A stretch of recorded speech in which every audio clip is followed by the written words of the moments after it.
जब तुम्हारी नज़र साफ होती है तब है ही भगवान। जगत में कोई दुश्मन है ही नहीं। हम लोग सोचते हैं हमारे बहुत मित्र हैं, हमारे बहुत शत्रु हैं। हकीकत में देखोगे तो आपका कोई शत्रु है ही नहीं। मनुष्य अपना खुद मित्र है, अपना खुद शत्रु है, उसके अलावा कोई उसका शत्रु नहीं है। ज्ञान में आने के बाद आपकी ऐसी स्थिति बन जानी चाहिए कि ना कोई वैरी मित्र हमारा, जितवल देखा उतवल प्यारा। कि ना कोई मेरा वैरी है, मेरा कोई शत्रु नहीं है, और ना कोई मेरा मित्र है। जिसको मित्र समझता हूँ वही भगवान है, जिसको शत्रु मान के बैठा हूँ वही भगवान है। जब हमारी नज़र साफ हो जाती है तो फिर हमें सब भगवान ही भगवान दिखने लग जाते हैं। जैसे अभी भी गुरु जी की वाणी सब सुन रहे थे कि बर्तन साफ हो चुका है, तब तो उसमें कोई और अच्छी चीज़ आप डाल सकोगे। अगर आपके पात्र में गंदगी है तो आप उसमें स्वच्छ साफ चीज़ कैसे डालोगे? वो भी गंदी हो जाएगी। खाने पीने की चीज़ तो रखने के लिए कितना बर्तन को साफ करते हैं। कोई भी चीज़ रखने के लिए आपको झाड़ पोंछ तो करनी पड़ती है। धूल मिट्टी वाले बर्तन में या और जूठन गंदगी कुछ लगी हो, उसमें थोड़ी आप कोई चीज़ रख देते हो। अपनी अलमारी में अपने कपड़े भी रखते हो तो वो भी स्थान आप थोड़ा झाड़ के तब रखते हो। ये नहीं कि धूल वहाँ पड़ी है चलो कपड़े रख दिए, खाने की चीज़ थोड़ी थी तो पहनने की थी, उसको भी तो साफ रखते हो। तो ज्ञान के वचन साफ हृदय में ही टिकेंगे, मतलब शुद्ध हृदय में ही परमात्मा भी निवास करेंगे। तो मन को करो, और कोई बुरा नहीं है भले मन के वास्ते। जब आपका मन भला हो जाता है तो आपको कोई दुश्मन नहीं लगता। जो जैसा भी कर रहा है मेरे साथ, अच्छा व्यवहार या बुरा व्यवहार, ये उसकी गतमत है, वो जाने। ये उसका कर्म है, वो जाने। ये उसका हिसाब किताब है। मुझे किसी से कोई वास्ता नहीं है। अपने को नुकसान से बचाना है, लेकिन किसी को बुरा समझना नहीं है। प्रकृति में अपने को नुकसान से बचाते हैं, मगर उसको बुरा थोड़ी समझते हैं। नदी है, आप स्नान करने जाते हो तो उसमें अपने को डूबने से बचाते हो, उसको बुरा थोड़ी कहते हो। उसमें किनारे से जाके जल भर के ले आओ, या किनारे से जाके जहाँ तक आपकी पहुँच है वहाँ तक जाके आप स्नान करके चले आओ। सावधानी रखनी पड़ती है ना, लहरों में बह ना जाएं, कहीं और कोई नुकसान ना हो जाए। अपना नुकसान ना हो ये बचाव करना है। माया में भी हमारा नुकसान ना हो, बाकी कोई बुरा नहीं है। अब मान लो कोई नदी में बह जाए तो बोले पानी बहुत बुरा है, नदी बहुत ख़राब है, समुद्र बहुत ख़राब है।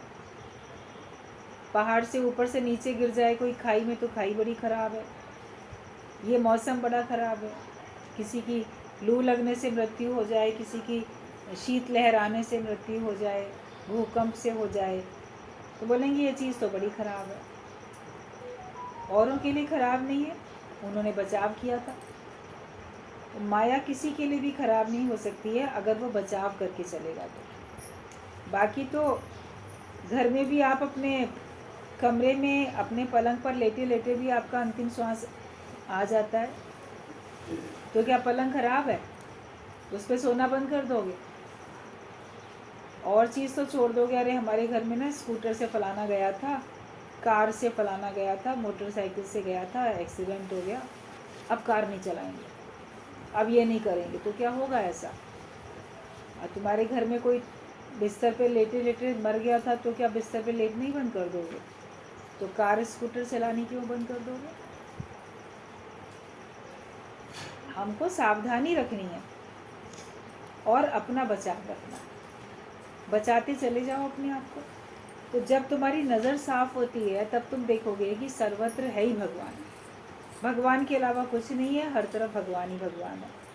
जिसके सिर पर भगवान का हाथ है वो कैसे दुख पा सकता है? महसूस करके देखो कि तुम्हारे सर पे भगवान का हाथ है, तो फिर तुम कभी दुख नहीं पा सकते। जिसके सिर ऊपर तू स्वामी सो दुख कैसे पाए। सत्संग में आके हमें परमात्मा का वो हाथ महसूस होता है। होता तो पहले भी है, लेकिन चूंकि हम महसूस नहीं करते, हम कहते भगवान पता नहीं कहाँ है, भगवान तो बड़ी दूर है, हम ये महसूस करते हैं, तो फिर आपको दुख लगता है।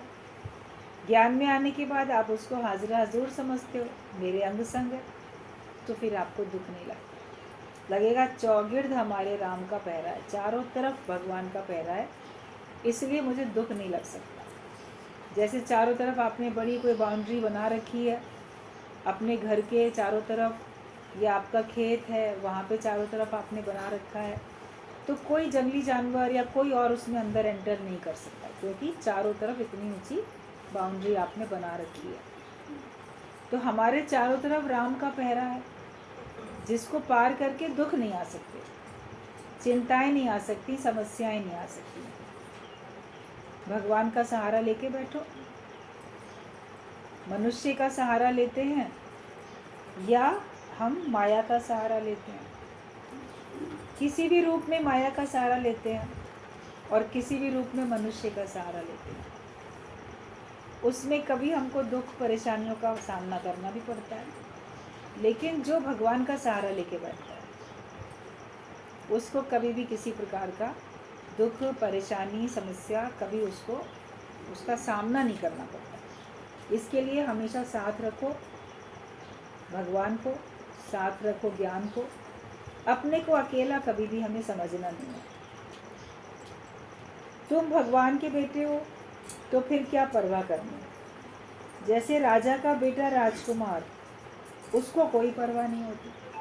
अगर कोई राजा का बेटा है राजकुमार तो उसको ये परवाह नहीं होती मैं रहूँगा कहाँ, मैं खाऊँगा कैसे, मेरी तकलीफ़ में मेरे को कौन पूछेगा। जिन जिन बातों की आप चिंता करते हो, राजा का बेटा तो नहीं चिंता करता। और हर एक घर में अपने छोटे बच्चों को क्या बोलते हैं, मेरा राजा बेटा है, कहते हो ना प्यार में। भले आप गरीब हो तो भी तो कहते हो मेरा अच्छा राजा बेटा है, रानी बेटी है। तो बच्चे छोटे होते हैं तो क्या उनको परवाह करनी पड़ती है, उनके माता पिता परवाह करते हैं। ज़रूरी नहीं कि जो बिल्कुल किसी राज्य का राजा होगा उसी के बेटे को नहीं परवाह होगी। लेकिन तुम भी सब अपने अपने घर में अपने माता पिता के लाडले बच्चे हो, रहे हो। हर एक के माता पिता ने अपने बच्चों को बहुत प्यार से पाला है। गरीब से गरीब भी अपने बच्चे को बहुत प्यार से पालता है, अमीर हो गरीब हो कोई भी हो, और उसकी बहुत संभाल करता है, बच्चे के सुख का ख्याल करता है। अपने को अभाव में भले ले आएगा, अपने को किसी तरीके से गुजारा कर लेगा, लेकिन बच्चे की फरमाइशें पूरी करता है। बच्चे बड़े नाज से लाड़ प्यार से पलते हैं, बिल्कुल जैसे राजकुमार की तरीके से पलते हैं। हर एक के घर में बच्चे अपनी ओर से माता पिता भरसक कोशिश करते हैं कि हम भले कष्ट में आए, हम आधा पेट खा लें, लेकिन हमारे बच्चे का पूरा पेट भर जाए। तो जैसे वो सभी बच्चे राजा बेटा हैं, सभी रानी बेटी हैं, तो उनको कोई परवाह नहीं करनी पड़ती ना। लेकिन जब बड़े हो जाते हैं तो अपने को ये मानना बंद कर देते हैं, फिर अपने को जीव मानने लग जाते हैं, फिर सारी चिंताएं आ जाती हैं। तो उन माता पिता के आगे तो तुम बड़े हो गए, लेकिन क्या भगवान के आगे भी बड़े हो जाओगे?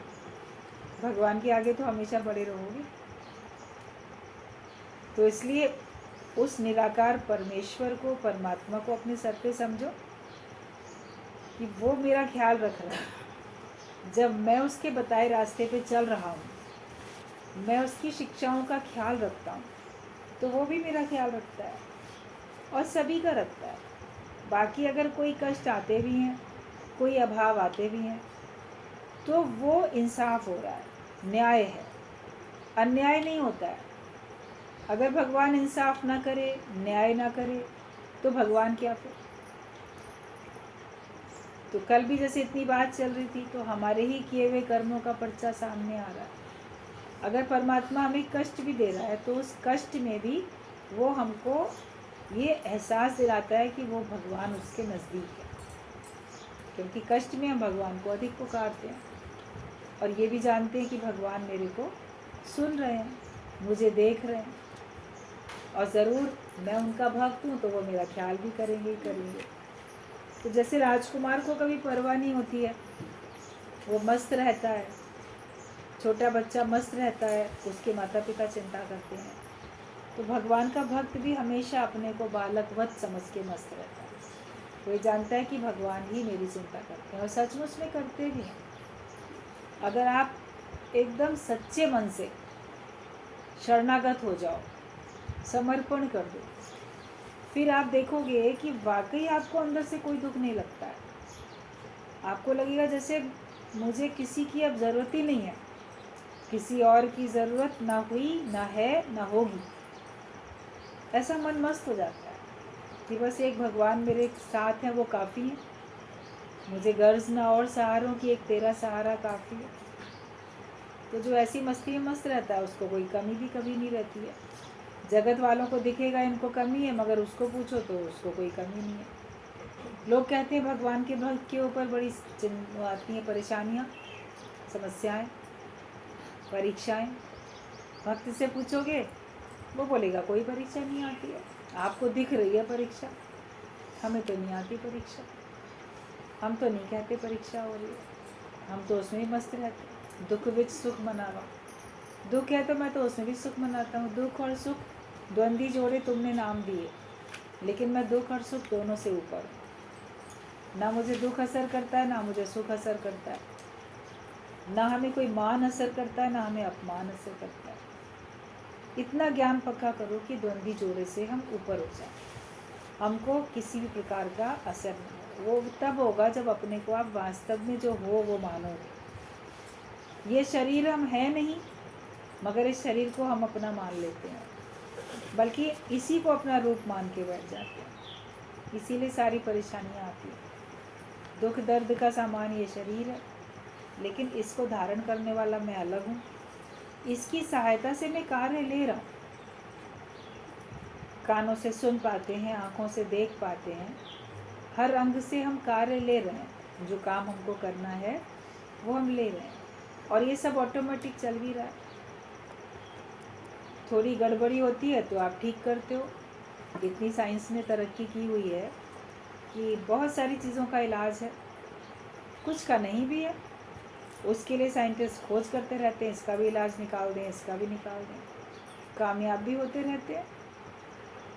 ये चलता रहता है चक्र, जगत में तो चलता रहेगा। लेकिन तुझ आत्मा में जगत नहीं है, न जीव है न जगत है, तो परवाह नहीं करो, सब ठीक ही ठीक होगा। ब्रह्मज्ञानी हर बात में बोलता था भगवान का हुक्म। एक ब्रह्मज्ञानी था, तो वो हर बात में कहता था भगवान का हुक्म, भगवान का हुक्म। तो एक बार ऐसे आंख बंद करके ध्यान लगा के बैठा हुआ था, समाधिस्थ होके भगवान के ध्यान में बैठा था। अपनी कुटिया के बाहर बैठा था ध्यान लगा के। एक राजा के महल से चोरी करके कोई चोर निकला, देख लिया गया, सैनिक पीछे पड़े। दौड़ते दौड़ते क्या किया उसने, वहीं पहुंच गया। छिपता छिपाता सैनिक तो पीछे पीछे थे ही। तो जो उसने सामान चोरी किया था वो थैला उसने उस संत के पीठ के पीछे रख दिया, और खुद दौड़ के जाके कहीं झाड़ियों में, कहीं पेड़ के ऐसे ऊपर कहीं छिप गया। सैनिक आए दौड़ते दौड़ते, देखा ये तो बैठा है आंखें बंद किए हुए। अब उन्होंने इतना देखा था कि कोई भागा है, शक्ल नहीं पहचानी थी, नहीं देखा था। देखा उसके पीठ के पीछे तो राजा का सामान भी रखा हुआ कीमती। उसको उठाया, कहता अच्छा चोरी करके आए हो, अब बड़े साधु बन के बैठ गए यहाँ पे। तो कहते क्या मतलब? कहते देखो ये राजा का चोरी का माल तुम्हारे पीठ के पीछे रखा था, तुमने चोरी किया। तो कहता है कि संत कि मैं कुछ नहीं जानता, मैं तो भगवान के हुक्म से भगवान का ध्यान लगाने बैठा था। शायद भगवान के हुक्म से ही कोई चोर इधर आया, और वही भगवान के हुक्म से मेरे पीठ के पीछे सामान रख के चला गया। अब इन्होंने कहा बड़ा हुक्म भगवान का, आगे जब पकड़ा गया तो भगवान याद आ रहे हैं। चलो लेके चलते हैं तुमको थाने में, राजा के उधर पेश भी करेंगे। अब जब गए तो रास्ते में लोग कहते हैं अरे संत जी ये क्या, आपको हथकड़ियाँ लग गई? कहता है भगवान के हुक्म से हथकड़ी लग गई। सारा किस्सा बयान कर दिया। भगवान के हुक्म से बैठा था तपस्या करने के लिए, भगवान के हुक्म से चोर आया, सारी बात ऐसे हर बात में भगवान का हुक्म लगा। अब जब पेश किया गया उसको वहाँ पे न्यायालय में, तो जज ने पूछा कि तुमको अपनी सफाई में कुछ कहना है, बताओ। तो उसने वही पूरी कहानी, भगवान के हुक्म से बैठा था तो भगवान के हुक्म से चोर आया, भगवान के हुक्म से माल रख के चला गया वो कहीं, भगवान के हुक्म से सैनिकों ने पकड़ लिया, भगवान के हुक्म से हथकड़ी डाल के आपके सामने ले आए, भगवान के हुक्म से आपके सामने खड़ा हूँ। तो उसने, जज भी जो होते हैं वो भी तो जजमेंट करते हैं ना, सही। राजा भी तो इतने न्याय करता है, उसको भी तो पता होता है, जज भी समझ जाता है कौन सही है तो कौन गलत है। तो उसने जाना कि ये सचमुच में निर्दोष है, ये चोर नहीं हो सकता, और राजा का माल तो मिल ही गया था। उसने कहा कि ठीक है, इसको छोड़ दो, इसको अब जाने दो। तो जब ऐसा कहा कि इसको छोड़ दो, इसको जाने दो, तो बाहर निकल के लोगों ने कहा, अरे कितनी अच्छी बात है, देखिए आप छूट गए। कहता है भगवान के हुक्म से छूट गए, मतलब अगर जेल जानी पड़ती तो भी भगवान के हुक्म से जा रहा हूँ, छूट गया तो भी भगवान के हुक्म से छूट गया। तो वो ब्रह्मज्ञानी हर बात में भगवान को आगे रखता था, इसलिए ना वो दुख में दुखी, ना सुख में सुखी। वरना तो छूट गए हैं तो बड़े खुश हो जाएंगे, प्रसाद बांटेंगे, चलो छूट गए।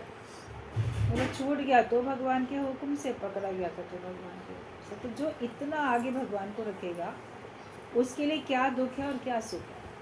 दुख सुख उसके सामने कुछ मायने ही नहीं रखता है। तो हर बात में हम समझे कि जो हो रहा है वो भगवान की मर्ज़ी से हो रहा है। अपनी मर्ज़ी को भगवान की मर्ज़ी से मिला के एक कर दें और अपने आप को भगवान की भक्ति में, भगवान में लीन कर दें, तो आपके जीव भाव वाली कोई चाहत रहेगी नहीं।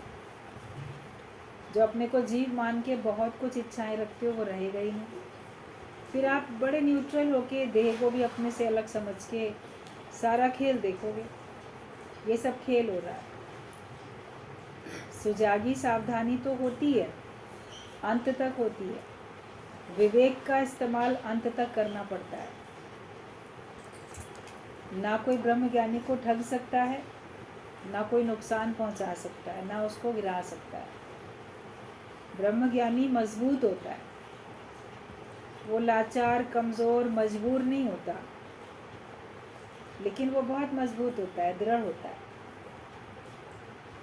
ज्ञान से शक्ति मिलती है, कहते भक्ति की शक्ति है, जो कि भगवान को भी सामने ले आती है और आपको माया से ऊपर उठा देती है। बिना भगवान की शक्ति के, बिना भक्ति की शक्ति के आप माया रहित हो नहीं सकते, कर्मों से ऊपर उठ नहीं सकते, देह अध्यास से ऊपर उठ नहीं सकते। तो इसके लिए तो शक्ति चाहिए, और वो शक्ति ज्ञान से मिल जाती है। दुख के टाइम तुम और भी शक्तिशाली बनो, और भी शेर बनो। जब दुख आए, परेशानी आए, तो उस समय कमज़ोर नहीं पड़ जाओ। होता क्या, व्यक्ति उस समय बड़ा लाचार, मायूस, कमज़ोर पड़ जाता है। बड़े अपने अंदर हीन भावना आती है कि मेरे ऊपर दुख पड़ा तो बाकी लोग मेरा मजाक बना रहे हैं।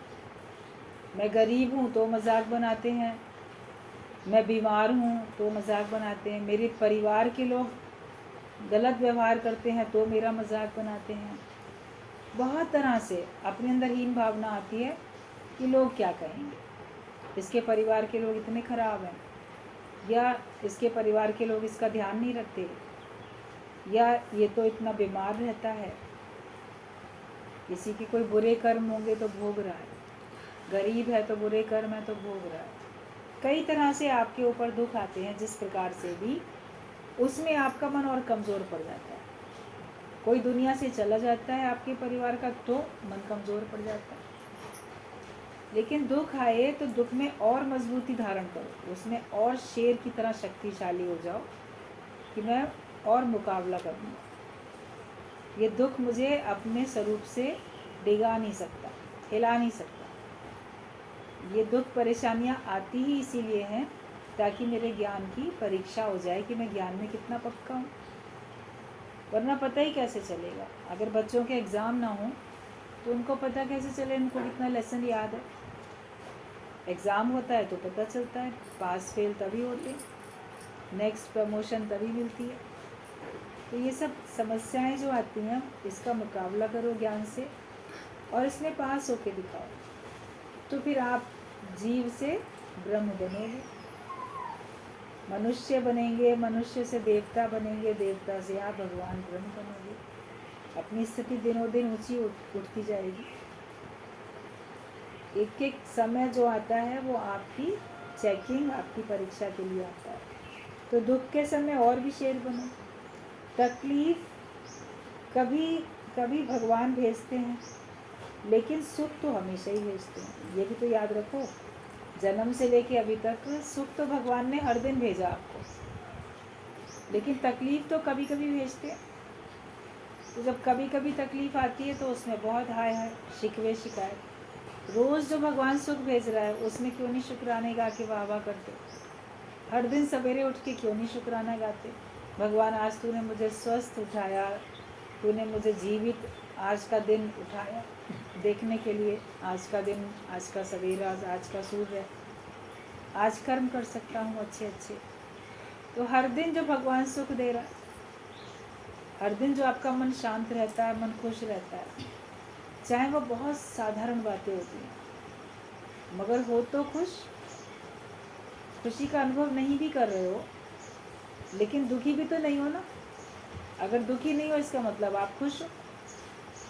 तो हर दिन हर पल शुक्राने गाओ, हर घंटे भगवान का शुक्राना गाओ कि भगवान तुमने मेरे लिए बहुत अच्छा किया, तेरे लिए भगवान ने कैसी रची बहार है, बहुत अच्छी बहारें भगवान ने हमारे रची, इसलिए उस भगवान को हम याद करते हैं। सारे जीवन में दुख कभी कभी आते हैं, कभी इत्तेफाक से आपको गरीबी आ जाएगी, वरना तो आपका काम गुजारा चल ही रहा था ठीक ठाक, रोज़ दोनों टाइम खाना खा ही रहे थे, अच्छा या ख़राब। कभी ऐसा होगा इतनी गरीबी आई कि 3-4 दिन तक आप खाने नहीं खा पाओगे, कभी तो होगा ना ऐसा, ज़्यादा रोज़ रोज़ थोड़ी होता है। रोज़ रोज़ आपका कोई अपमान थोड़ी करता है, रोज़ रोज़ घर में चोरी नहीं होती, रोज़ रोज़ घर में आग नहीं लगती, रोज़ रोज़ घर में मृत्यु नहीं होती, रोज़ रोज़ आपका कोई और बीमारी नहीं आती, कभी कभी आती है। तो जो रोज़ सुख मिले उसके शुक्राने, कभी कभी कष्ट आए तो उसके लिए उसको दूर करने का उपाय भी है। हर प्रकार के कष्टों को, हर प्रकार के दुखों को दूर करने के उपाय हैं, और वो उपाय आपको लेके लगा के अपने जीवन में अपने को प्रणाम करना भी है। तो तकलीफ तो कभी कभी भगवान भेजता है, लेकिन सुख तो हर दिन भेजता है। सुख ज़्यादा है, दुख कम है। भगवान ने जब सुख दिया है तो क्या तुमने उसको नहीं देखा सुखों को, पर दुख को देख के उसको हमेशा याद करते हो। तुम पास्ट की याद करके रोते रहते हो, जो कल हो गया उसको भी भुलाओ। किसी भी बात को मुश्किल करके नहीं कहा जाता है, जो कल बीत गया उसको भी हम आसानी से ज्ञान से देखें और उसको भी भूल जाएं। भूलने का मतलब ये है कि उसमें लिप्त नहीं हो जाओ, उसका असर आज ना रहे। कल जो हो गया, अच्छा हुआ चाहे बुरा हुआ, उसको भूल जाओ, क्योंकि आज का दिन नया है, आज के दिन तुम नए हो। गुरु चरणों में गुरुमुख बन के आज मेरा नया जन्म। अपने को ये रोज़ बोलो कि हर दिन जो मैं सवेरे उठता हूँ, रात में मैं सोया था, वो मेरी मृत्यु थी, और सवेरे मैं उठा तो मेरा फिर नया जन्म है। सवेरे उठ के ब्रह्मा बन के अपनी सृष्टि नई बना लेते हो, विष्णु बन के दिन भर पालना करते हो, रात को शिव बन के सब प्रलय करके सो जाते हो। तो यही चलता रहता है, तो हम क्यों याद करें? जैसे पिछला जन्म नहीं याद है, उसके लिए नहीं परेशान होते, तो जो बीत गया सो बीत गया। अब आज तो अपने आप को खुश रखो, आज तो अपने आप को शांत रखो।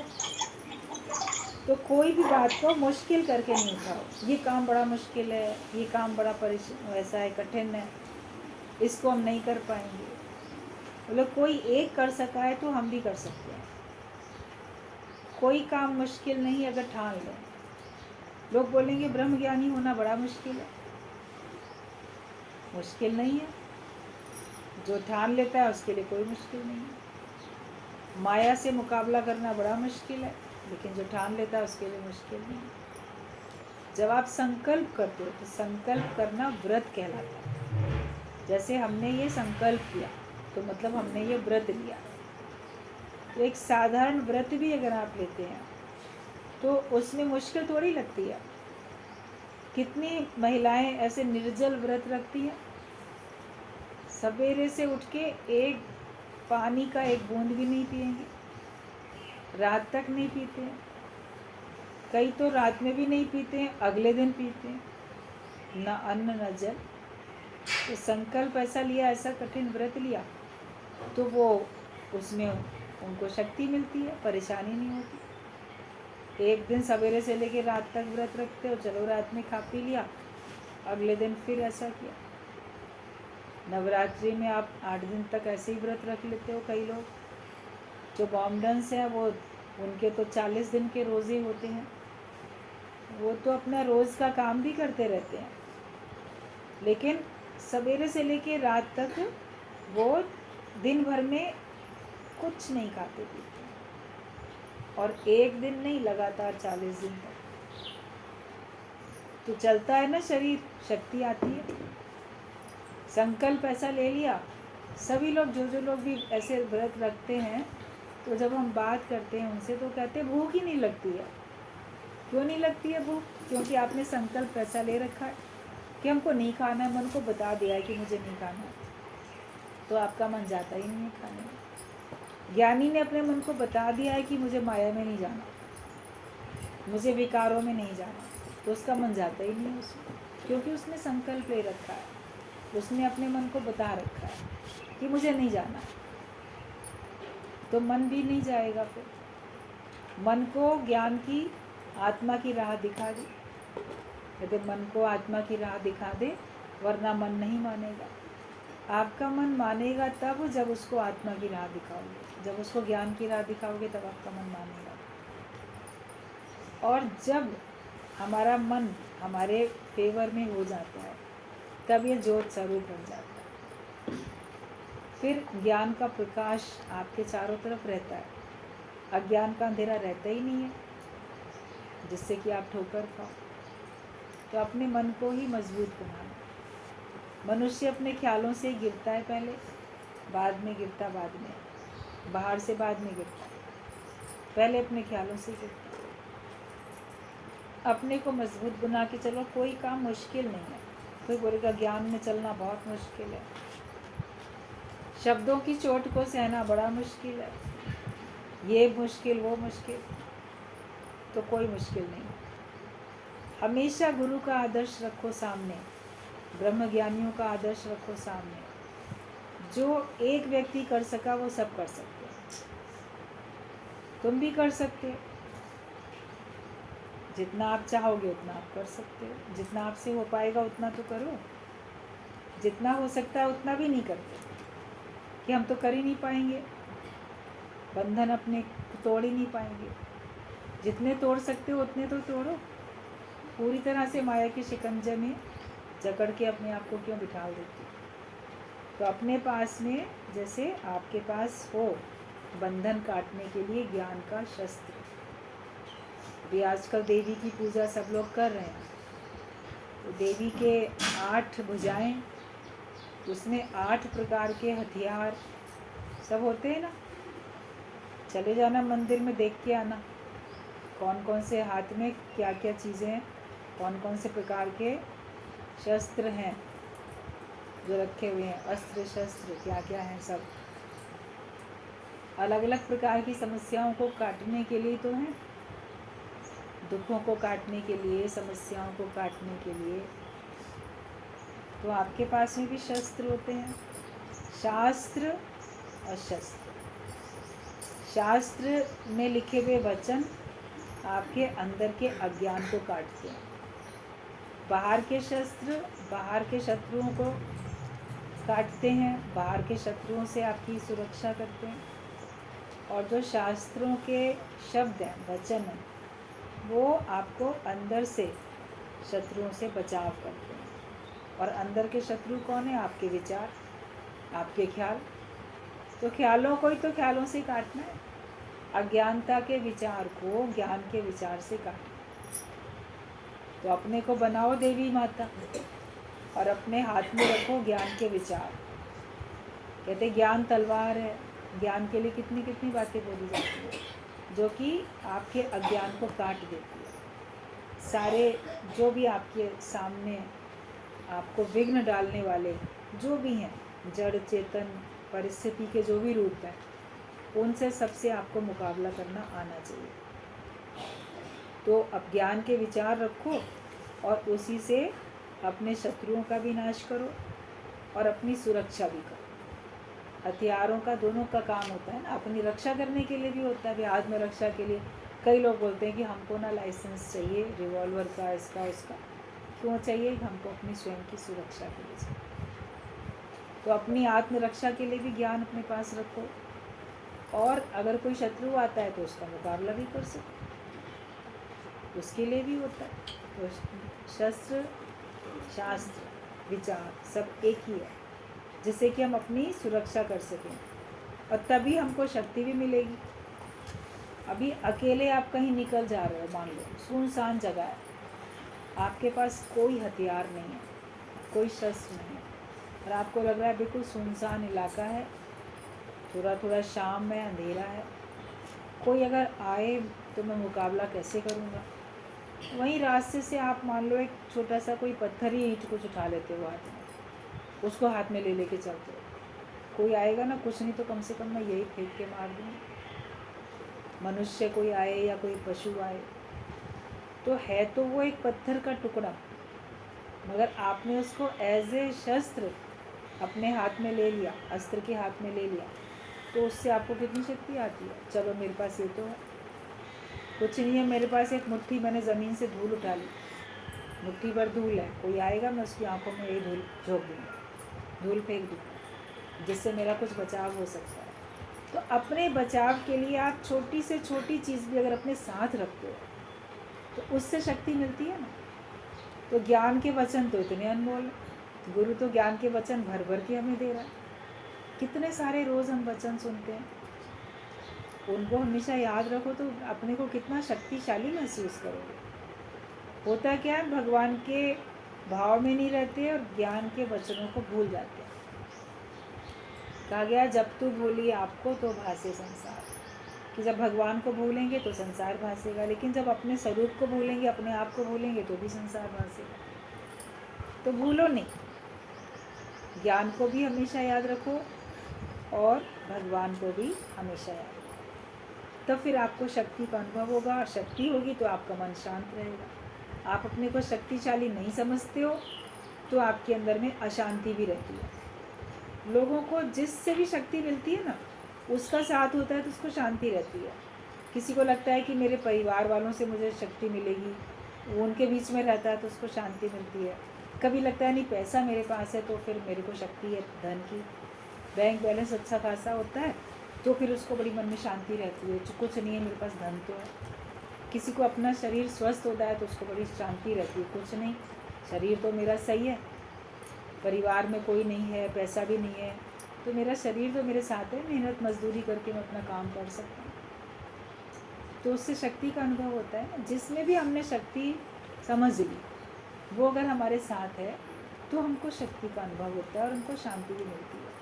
भगवान का भक्त तो भगवान को अपने साथ समझता है, वो अपनी सारी शक्ति उसी को मानता है, उसी से उसको शांति भी मिलती है। वरना कोई उसको कितना भी कुछ देगा, बोलेगा क्या करूँ तेरी वैकुंठ को, जहाँ साध संगत ना हो। हम भगवान राज्य को भी क्या करेंगे, तीनों लोगों का राज्य लेके भी क्या करेंगे अगर वहाँ भगवान की चर्चा नहीं होती, साध संगत नहीं है। हम ज्ञान की चर्चा नहीं कर सकते, सुन नहीं सकते, बोल नहीं सकते, क्योंकि हमको तो भगवान के नाम में ही सुख मिलता है। तेरे नाम का सुमिरन करके मेरे मन में सुख भर आया और तेरी कृपा को मैंने पाया। जहाँ भगवान के नाम का सुमिरन कर सके और भगवान के नाम में ही हमको शक्ति मिलती है, भगवान के भक्त को। इसलिए वो भगवान के ध्यान में रहता है तो हमेशा अपने को शक्तिशाली समझता है। ज्ञान से अपने को शक्तिशाली समझो, तभी आपके मन में भी सच्ची शांति रहेगी। हर बात पासिंग शो है। कोई भी दुख आए तो बोलो शुक्र है, इससे बड़ा दुख आ सकता था, हम बड़े दुखों से बच गए। किसी भी प्रकार की समस्या आती है, किसी प्रकार का भी दुख आता है, तो उसे बोलो कि इससे भी अधिक नुकसान हो सकता था, इससे भी बड़ी समस्या आ सकती थी, इससे बड़ा दुख मेरे जीवन में आ सकता था। शुक्र है भगवान ने बचा लिया। आपको लगेगा बहुत भारी दुख है, जगत वाले बोलेंगे भला इससे बड़ा दुख क्या हो सकता है। लोग आके कहेंगे अरे आपके ऊपर तो ना दुखों का पहाड़ टूट पड़ा, अब इससे बड़ा दुख क्या हो सकता है। मगर उससे बड़ा भी कोई दुख हो सकता है। तो हमेशा ही बोलो कि जितना भी दुख मुझे लोग कहते हैं मिला है, भगवान का भक्त तो नहीं बोलेगा मुझे दुख मिल गया, लेकिन आप बोलो कि जो भी दुख मुझे मिला है तो उससे भी अधिक आ सकता है। शुक्र है भगवान ने मुझे कम दिया है, और सहने की शक्ति तो भगवान ही देते। और हर बात पासिंग शो भी है, बदलने वाली है, गुजरने वाली है, ये भी गुजर जाएगा, कोई नई बात नहीं। जो भी है समय वो चला जाएगा, वो गुजर जाएगा, उसमें कोई नई बात नहीं है। जो भी कार्य हो रहा है सब भगवान के हुक्म से हो रहा है, तो भी आपका मन शांत रहेगा। सबका अपना अपना व्यवहार है, हम सुधारक क्यों बनते हैं सबके। दूसरा अगर आपके साथ कैसा व्यवहार कर रहा है, आपको अपने मन में अगर शांति रखनी है तो आपको ये मानना पड़ेगा कि भगवान के हुक्म से हो रहा है। वो अपनी मर्जी से कर रहा है, वो कर्तापने से कर रहा है, उसको उसका फल मिलेगा। लेकिन तुम नहीं बोलो कि वो कर रहा है, तुम बोलो कि वो करता है बुरा मेरे साथ, तो तुमने अपना एक नया कर्म बनाया। तुम अगर बोलते हो भगवान के हुक्म से हो रहा है, तो फिर आपका नया कर्म नहीं बनता। हर एक अपने अपने व्यवहार का खुद जिम्मेदार है। अपनी ओर से वही करो जो उचित है। फिर नहीं बोलो कि मेरे द्वारा भी भगवान दूसरे को दुख दिला रहा है, उसके द्वारा भगवान ने मुझे दुख दिलाया तो मेरे द्वारा भी भगवान ही उसको दुख दिला रहा है। ये अपने से ठगी है, अपने से चालाकी है। अपने व्यवहार में तो सावधान रहो, सुजाग रहो, अपने मन वचन और कर्म से किसी को भी कष्ट ना पहुँचे, ना दूसरे को ना तुमको स्वयं को। तो अपने व्यवहार को तुम ठीक करो, अपने सुधारक खुद बनो। लेकिन दूसरा जो भी कर रहा है बोलो सब भगवान की मर्जी से ही हो रहा है। जहाँ आपने भगवान को आगे रखा तो आपका मन शांत रहेगा। अपने मन की शांति के लिए आपको भगवान को आगे रखना ही पड़ेगा, वरना आपका मन कभी शांत फिर हो नहीं सकता है। एक एक इकाई से संसार बन जाता है। जो भी एक एक इकाई रखते हैं उससे संसार बन जाता है। तो एक अपने को ठीक करेगा तो सारा संसार ठीक हो जाएगा।